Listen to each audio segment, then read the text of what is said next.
एक लड़की जिसने अपनी पहली ही फिल्म से पूरे देश को अपना दीवाना बना दिया। साल 2000 और पर्दे पर रिलीज हुई कहो ना प्यार है।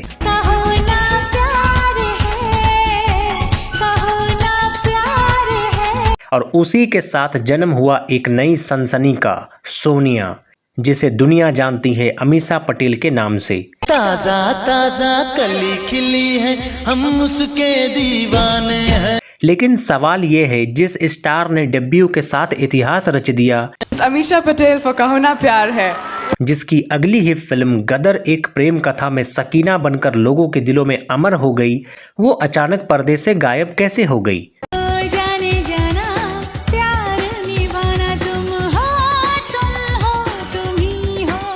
क्या वजह थी कि जो लड़की कभी हर बड़े हीरो और डायरेक्टर की पहली पसंद थी, उसे बाद में इंडस्ट्री में टिके रहने के लिए बोल्ड इमेज का सहारा लेना पड़ा? कभी काम छोड़ के कामदेव को प्रसन्न कीजिए ना। आज मैं ये जानकर ही रहूंगी कि आप सबसे पहले लड़की में क्या देखते हैं। ये डिपेंड करता है। किस बात पर? लड़की आ रही है या जा रही है। क्या सच में ऐसा हुआ कि उन्होंने अपने ही पिता के खिलाफ धोखाधड़ी का केस दर्ज कराया? क्या सच में एक 8 साल बड़े डायरेक्टर के साथ रिश्ते की खबरों ने उनके करियर को झटका दिया? और वो वायरल मैसेज, क्या वाकई उनके मैनेजर ने व्हाट्सएप पर मिलने की कीमतों को लेकर कोई चौंकाने वाली बात कही थी?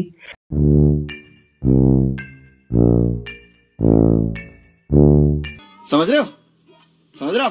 या ये सब सिर्फ अफवाहों का जाल था जिसमें एक सुपरस्टार फंसती चली गई? दोस्तों, ये कहानी सिर्फ एक एक्ट्रेस की नहीं है, ये कहानी है उस चमक की जो बहुत तेजी से आसमान छूती है और फिर उतनी ही तेजी से गिर भी जाती है। साइलेंस! अमीषा जी बोलो। अमीषा जी, आप सुन रहे सबको ना? गाइस यार, एक समय था जब मासूमियत उनकी पहचान थी, सादगी उनकी ताकत थी और मुस्कान उनकी सबसे बड़ी पूंजी। लेकिन आज लोग सवाल पूछते हैं, ताने मारते हैं और कहते हैं धिक्कार है हम पर।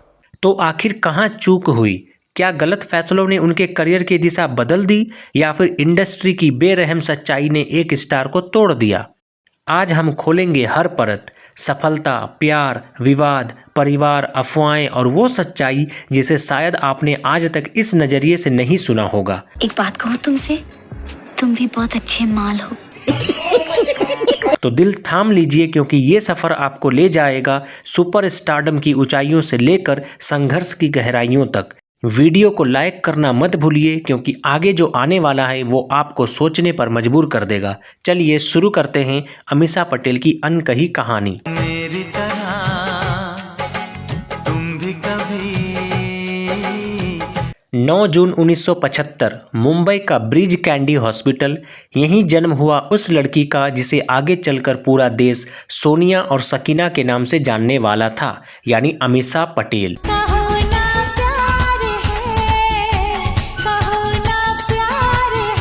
उनके पिता अमित पटेल एक बड़े रियल एस्टेट और फाइनेंस बिजनेसमैन, मां आशा पटेल। और दिलचस्प बात ये कि अमीषा नाम बना पापा के नाम के पहले 3 अक्षर और माँ के पूरे नाम को मिलाकर। अब यहाँ कहानी थोड़ा ट्विस्ट लेती है। अमीषा अक्सर इंटरव्यू में कहती रहीं कि वो इंडस्ट्री में आउटसाइडर थी। मैं ही अकेली नॉन स्टार किड थी, बाकी सब इनसाइडर थे। I was the only newcomer who was an outsider. Hrithik insider, Kareena insider, Isha Deol insider, Tushar Kapoor insider, Abhishek Bachchan insider. I was the only non-star kid that had entered the industry. लेकिन क्या सच में? Reality कुछ और इशारा करती है। दोस्तों, उनके दादाजी रजनी पटेल अपने समय के बेहद मशहूर वकील और कांग्रेस नेता थे। वही रजनी पटेल जिन्होंने चर्चित Nanavati versus state of Maharashtra case में पैरवी की थी, जिस पर बाद में फिल्म रुस्तम भी बनी। मुंबई के नरीमन पॉइंट पर एक सड़क उनके नाम से जानी जाती है। उनका उठना बैठना बड़े राजनीतिक चेहरों के साथ था, जिनमें इंदिरा गांधी भी शामिल थी। यानी ये कोई आम परिवार नहीं था, ये था एक पावरफुल, हाई प्रोफाइल और कनेक्टेड परिवार। हालांकि फिल्म के जाने माने हस्तियां मेरे दादाजी के पास बहुत आते थे, क्योंकि लीगल मैटर्स के लिए, और उनके बहुत पहचान वाले थे, दोस्त थे। और कहानी यहीं ख़त्म नहीं होती। अमीषा के पिता अमित पटेल मशहूर फिल्म मेकर राकेश रोशन के स्कूल फ्रेंड रहे। दोनों बचपन के दोस्त, मतलब फिल्मी दुनिया के दरवाजे पूरी तरह बंद भी नहीं थे। कहते हैं जब अमीषा सिर्फ 13-14 साल की थी तभी राकेश रोशन ने मजाक मजाक में कह दिया, जब मैं अपने बेटे ऋतिक रोशन को लॉन्च करूंगा तो हीरोइन तुम ही बनोगी। तब शायद किसी ने इसे गंभीरता से नहीं लिया, लेकिन किस्मत चुपचाप अपनी स्क्रिप्ट लिख रही थी। जब अमीषा बड़ी होगी तो मैं जरूर उसको ऋतिक के साथ लॉन्च करूंगा। I was only 13-14 years old। Schooling के बाद अमीषा बॉस्टन अमेरिका चली गई। वहां उन्होंने इंजीनियरिंग की पढ़ाई की। सब कुछ सेट था, corporate career, high profile life. लेकिन साल 1998 आते आते दिल ने करवट ली। मॉडलिंग, एक्टिंग, कैमरा, ये सब उन्हें अपनी ओर खींचने लगा। वो मुंबई लौटी और दिग्गज थिएटर पर्सनालिटी सत्यदेव दुबे के ग्रुप से जुड़कर एक्टिंग सीखी। साथ ही कई बड़े ब्रांड्स के लिए एड शूट किए, बजाज, लक्स और अन्य। फिर आया वो दिन जिसने उनकी जिंदगी बदल दी। एक शादी समारोह, वहीं मुलाकात हुई राकेश रोशन से। उन्होंने अमीषा को देखा और देखते ही रह गए। अगले दिन लंच पर बुलावा आया। अमीषा को क्या पता था कि ये सिर्फ लंच नहीं, उनकी जिंदगी का सबसे बड़ा ऑफर होने वाला है। Rakesh uncle invited me home for lunch. उसी घर में उनकी मुलाकात फिर से हुई ऋतिक रोशन से और वहीं उन्हें ऑफर हुई फिल्म कहो ना प्यार है। Not even know that he was actually inviting me home for lunch to offer me my first film कहो ना प्यार है। दिलचस्प बात यह है कि फिल्म की शूटिंग पहले ही शुरू हो चुकी थी और उस समय हीरोइन थी करीना कपूर खान। लेकिन करीना की मां बबीता कपूर और राकेश रोशन के बीच मतभेद हुए और करीना ने फिल्म छोड़ दी। My first film was supposed to be कहो ना प्यार है। I didn't do that. अब सोचिए, अगर वो अनबन ना होती तो क्या आज सोनिया कोई और होती। किस्मत ने करवट ली और अमीषा पटेल की एंट्री हुई। साल 2000 फिल्म रिलीज हुई और बॉक्स ऑफिस पर तहलका मच गया। कहो ना प्यार है ब्लॉकबस्टर साबित हुई।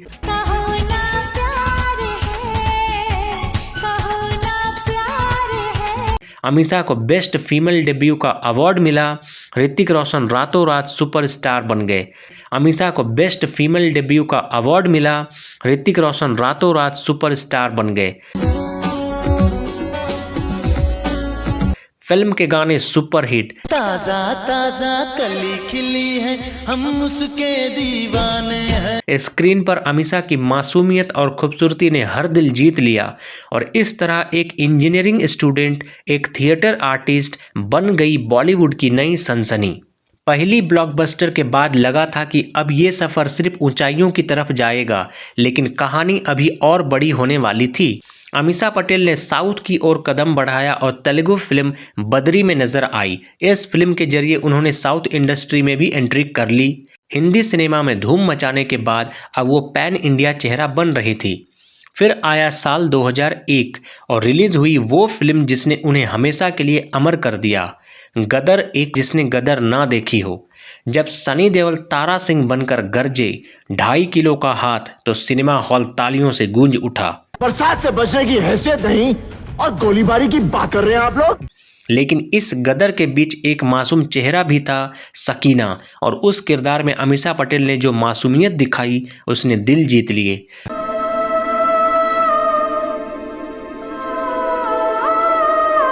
फिल्म के गाने आज भी लोगों की प्लेलिस्ट में जिंदा हैं। मुसाफिर जाने वाले, चलो एक दूसरे को करे रब दे हवाले, उड़ जा काले कावा, ले जा तू संदेशा मेरा मैं सदके जा। मैं निकल, ये उस दौर की धड़कन थे। गदर ने इतिहास रचा, बॉक्स ऑफिस पर तूफान आया और अमीषा पटेल नेशनल क्रश बन गई। लगातार 2 ब्लॉकबस्टर, कहो ना प्यार है और गदर एक प्रेम कथा। अब उनके सामने फिल्मों की लाइन लग चुकी थी। हर डायरेक्टर, हर प्रोड्यूसर उन्हें साइन करना चाहता था, लेकिन यहीं से किस्मत ने करवट बदली। अगली फिल्म आई ये जिंदगी का सफ़र, जिसमें उनके साथ थे जिम्मी शेरगिल। फिल्म आई और चली गई, बॉक्स ऑफिस पर बुरी तरह फ्लॉप। फिर आई क्रांति, जिसमें उनके हीरो थे बॉबी देओल। एक गाना याद रह गया लेकिन फिल्म नहीं।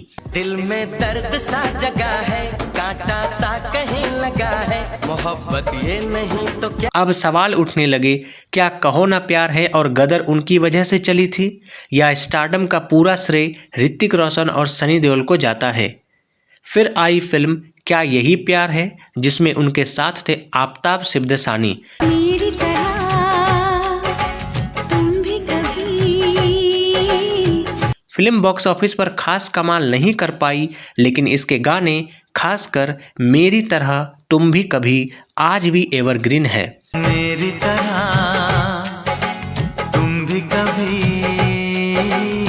फिर भी करियर का ग्राफ ऊपर नहीं जा रहा था, धीरे धीरे पहचान धुंधली होने लगी। ऐसे में अमीषा ने फिर से अपने पहले हीरो का साथ पकड़ा और दोबारा ऋतिक रोशन के साथ फिल्म की आप मुझे अच्छे लगने लगे। रोहित मैं क्या करूं? मुझे कुछ फिल्म समझ में नहीं आ। उम्मीद थी कि जादू दोबारा चलेगा, लेकिन इस बार दर्शकों ने वैसा प्यार नहीं दिया। फिल्म फ्लॉप रही और अमीषा की एक्टिंग को लेकर काफ़ी आलोचना हुई।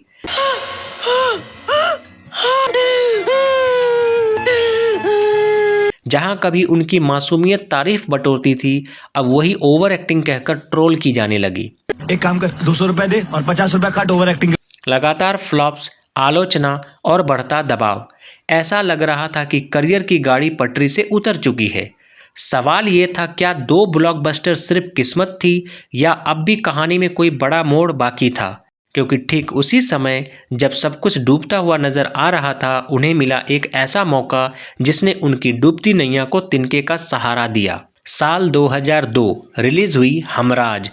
जाने जाना प्यार निभाना तुम ही हो। इस बार अमीषा पटेल अकेली नहीं थी। एक तरफ थे बॉबी देओल, दूसरी तरफ Akshay Khanna. Music hit, thriller कहानी हिट, फिल्म हिट, लेकिन लाइमलाइट ज़्यादातर चली गई दोनों हीरो के हिस्से। अमीषा को सराहा गया पर ज़्यादातर गानों तक सीमित कर दिया गया। जाने जाना प्यार निभाना तुम ही सनम मेरे हमरा। यानी सफलता मिली पर सोलो स्टार का टैग नहीं। फिर आई ये है जलवा, साथ थे सलमान खान। मान जा दिल पर। उम्मीद थी कि ये जोड़ी धमाका करेगी, लेकिन फिल्म बॉक्स ऑफिस पर ठंडी पड़ गई। इसके बाद परवाना, सुनो ससुर जी, वादा, कुछ गाने चले। इश्क में पागल हो गया दीवाना तेरा रे, वो लड़की नहीं। कुछ सीन चर्चा में रहे पर करियर का ग्राफ धीरे धीरे नीचे। अब लोग तुलना करने लगे, क्या वो वाकई उतनी मजबूत अभिनेत्री हैं? फिर आई जमीर, द फायर विदिन, लेकिन यहाँ तारीफ कम, आलोचना ज़्यादा हुई।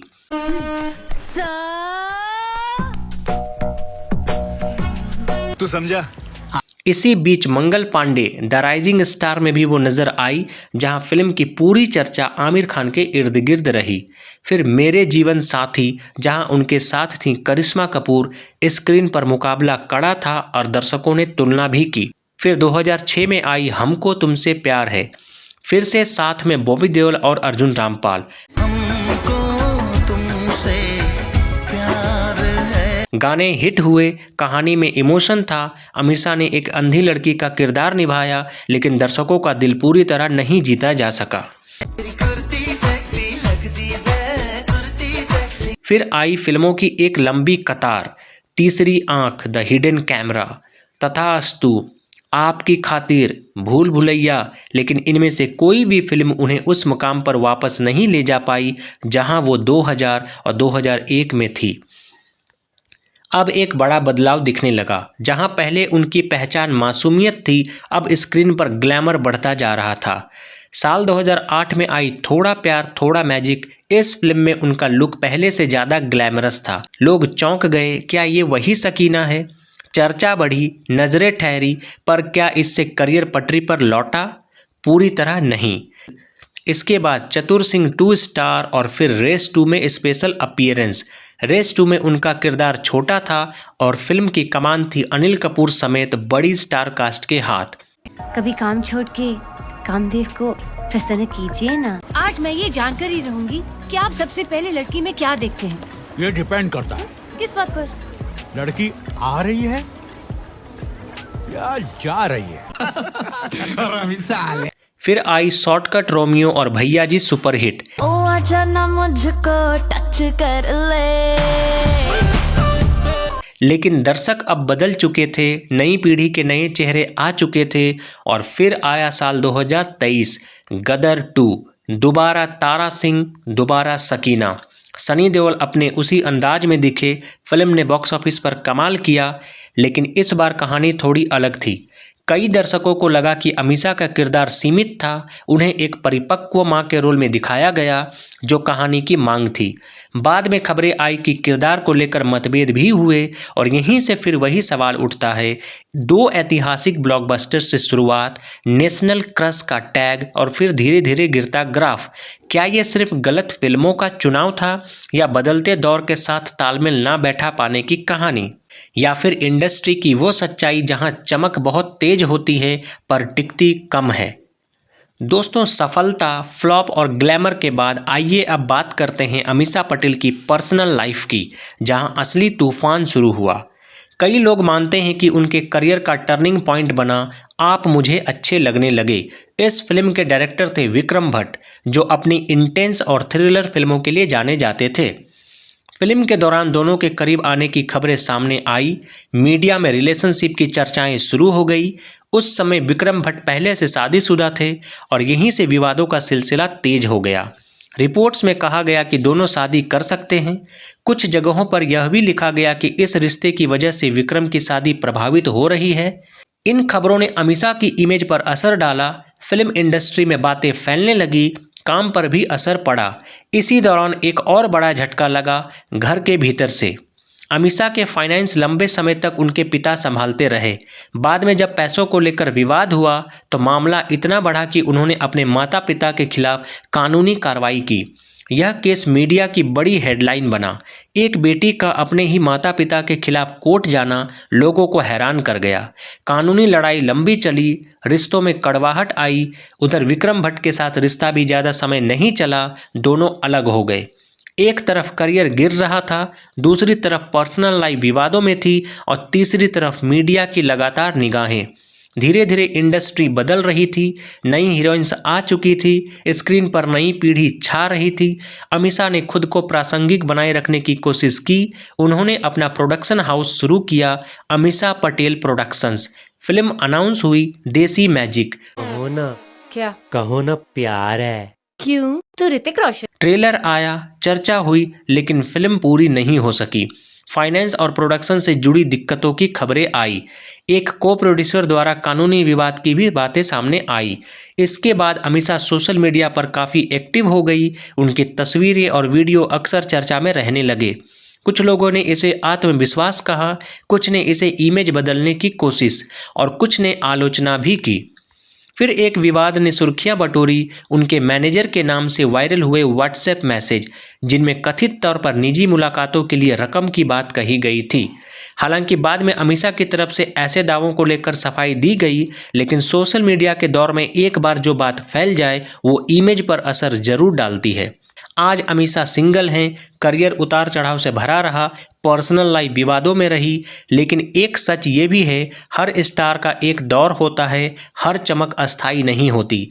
कभी वो सोनिया थी, कभी सकीना थी, कभी नेशनल क्रश थी और आज वो एक ऐसी अभिनेत्री हैं जिनकी कहानी सफलता, विवाद, गलत फैसलों, संघर्ष और वापसी की कोशिशों से भरी है। सवाल ये नहीं कि वो कहाँ चूकी, सवाल ये है क्या हमने उन्हें सिर्फ उनकी ऊंचाइयों से आंका या उनके संघर्ष को भी समझा। आपकी क्या राय है? क्या अमीषा की कहानी किस्मत थी, गलत चुनाव थे या इंडस्ट्री की सख्त सच्चाई? नीचे कमेंट करके ज़रूर बताइए। वीडियो पसंद आए तो इसे लाइक और शेयर कीजिए और ऐसे ही गहराई से की गई बॉलीवुड स्टोरीज़ के लिए चैनल को सब्सक्राइब करना मत भूलिए। मिलते हैं अगले वीडियो में। Thank you so much. Hi. अरे बहुत अच्छा माल है यार। एक बात कहूँ तुमसे, तुम भी बहुत अच्छे माल हो।